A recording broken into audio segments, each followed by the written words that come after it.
Flight 229, you're clear for takeoff.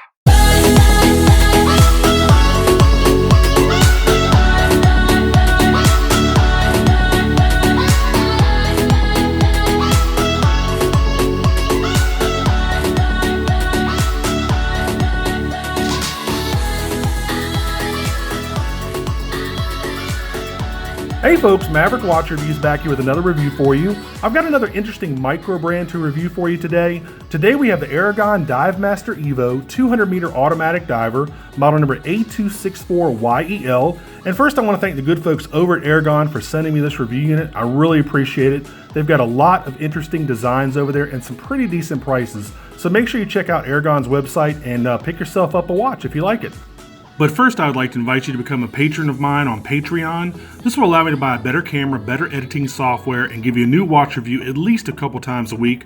Check out my Patreon page when you get a chance. My only commitment level is $3, but you can always give more or less, 1, 2, 3, 5, whatever you can afford. I would really appreciate it. Thanks. So as usual, we'll open this thing up, look at the fit and finish, the features and the functions, the build quality, and then I'll give you my overall impressions of this pretty new micro brand to the market. So here you go. Here is their watch box. It's a pretty big watch box. I guess they're trying to make a statement with this thing. It's pretty big. So let's go ahead and open this thing up. And here's the watch. You can see, I mean, it's a really, really big watch box. And if you look in here, there's not a lot of extras. And you have just the manual right there. So I guess with some special editions, they could put a whole bunch of extra straps and spring bars and other stuff in here. But this is an awfully big watch box for just a watch and a manual. Anyway, I mean, it's a nice one. I mean, it's a pretty nice one. So anyway, so there you go. Let's take the watch off the pillow here. I mean, I could use this watch box on vacation, pack some clothes in this thing. This thing is huge. All right, there we go. There's the oversized watch box. All right, so let's go ahead and get some measurements on this thing. All right, let's look at the case. We'll do the case with and without the crown.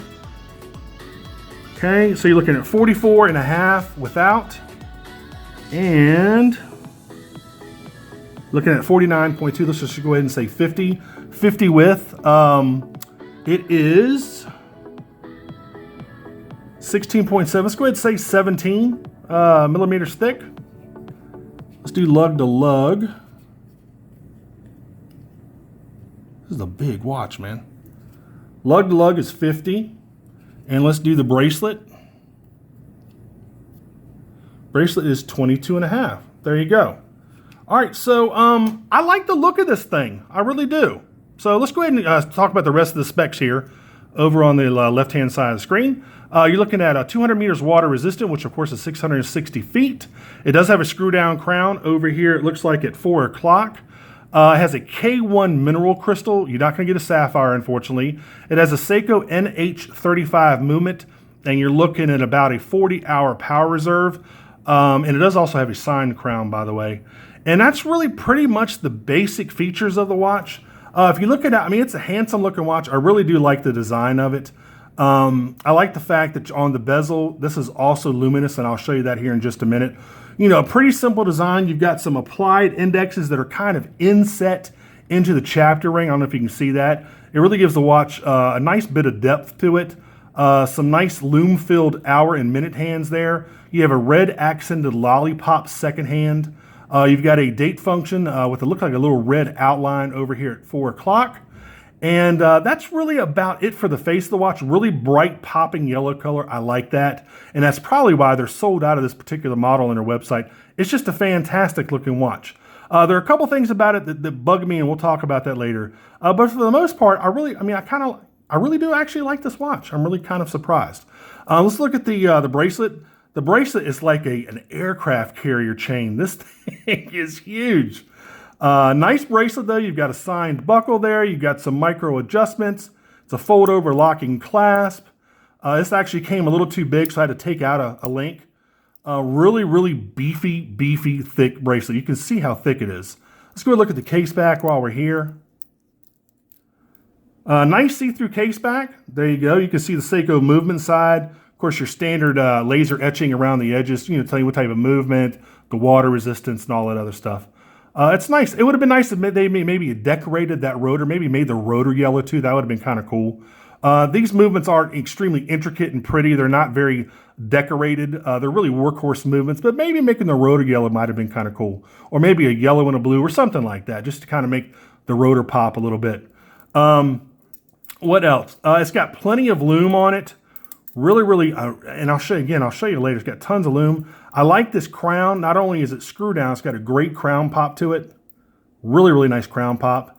Nice little signed crown there. Really cool. The case itself, mostly brushed areas. In fact, I can't really find any polished areas except for on this, what they call a gear bezel. It looks like a gear, like out of a transmission. I really like that. That's one of my favorite features of the watch, is this gear bezel. It looks really cool, highly polished. I really like it. Really cool. So what else? The only thing about this watch that I really don't like, it is enormous. It is very heavy. I mean, look at the case. Look at the bezel. I mean, the bracelet. I mean, this thing is, I'd almost say it almost weighs, gosh, if it doesn't weigh a pound, I'd be shocked. I'd like to actually get a scale and weigh this thing. This thing is huge, folks. If you're an average size guy, luckily or unluckily, depending on how you put it, how you look at it. I'm a big guy, so I can pull this watch off pretty easily. I've got 8-inch wrists, so I can pull this watch off. But if you're an average size guy, or a nice way of saying not fat like me, you might have a problem pulling this thing off. This is a huge watch. I mean, you're gonna feel your wrist weighted down by the weight of this thing. It is heavy and big. Have I said that yet? It's really big. Anyway, let's go ahead and check out the loom. This is one thing that I do like, and I'll show you here a little trick. Not really a little trick, but I like this feature of the watch so far as the loom goes. Really cool. Look at that, nice loom. You have the outer bezel that's loomed. Look at those hands, especially look at that minute hand. I mean, this thing is like it's neon or something. Really nice loom. Unfortunately, it doesn't last very long, but it is very well loomed. I'm not quite sure which loom they use, whether it's Super Luminova or some other loom, but they did a pretty decent job of loom. Again, doesn't last very long. Now, it's looking like it's lasting in the camera right now, but when I look at it in person, the loom is almost gone, because I guess the camera is picking up a lot of low light, but in real life, right now, the loom, except for the minute and hour hands, is totally faded. That's really cool how this camera can pick up that loom. When I'm looking at it in person, it's totally dead. That's really cool. It's like it's got night vision or something. Anyway, there you go with the loom. So let's go ahead and try this thing on. And God, this thing is so heavy. It just doesn't, my thing is, it just doesn't need to be this big and be 200 meters water resistant. It just doesn't need to be this big. And look at the size of that watch. The thing is just massive, man. Really big. But, I'm willing to trade off, the weight of the watch and the size of the watch for the fact that it's very well made, and it's very good looking. So those trump really any other problems I might have with the watch.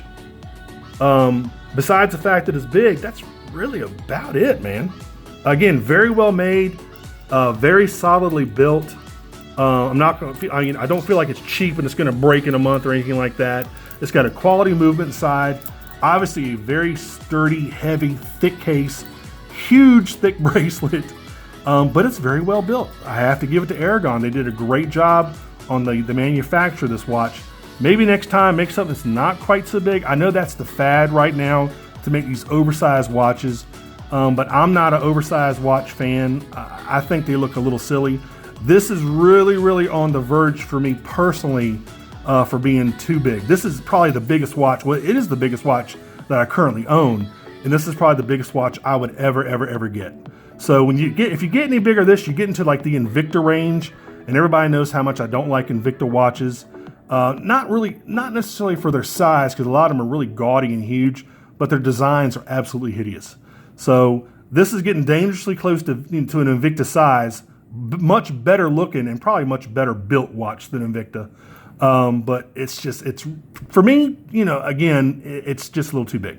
So anyway, so we went ahead and tried the watch on. We tested out the loom. You can't get this over at Aragon right now because they're actually sold out. So that should be a good testament to how popular these watches are. There are a ton of other different colors.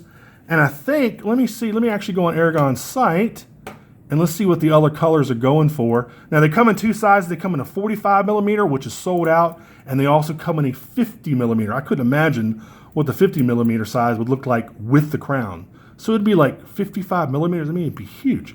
But anyway, it looks like the other prices, they're on sale now for $160 for the 45 millimeters. And let's look at the 50 millimeters. The 50 millimeters are, good grief. Well, that's not too bad. The yellow in the 50 is $350, and all of the other colors are $160 to $190.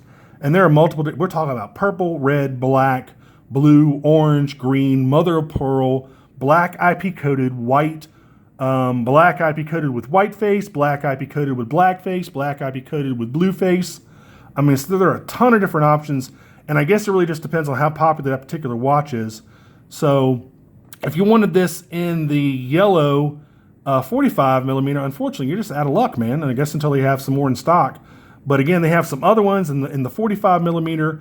They have white, mother of pearl, purple, red, green, orange, lime green, dark green, black, and blue. Looks like no IP coated in the 45 millimeter. They only have the IP coated versions in the 50 millimeter. So anyway, there you go. So that's really about it. I'll go ahead and include a link in the description field for this one, even though unfortunately it's sold out. You might want to check out some of the other models and maybe pick yourself up one of those.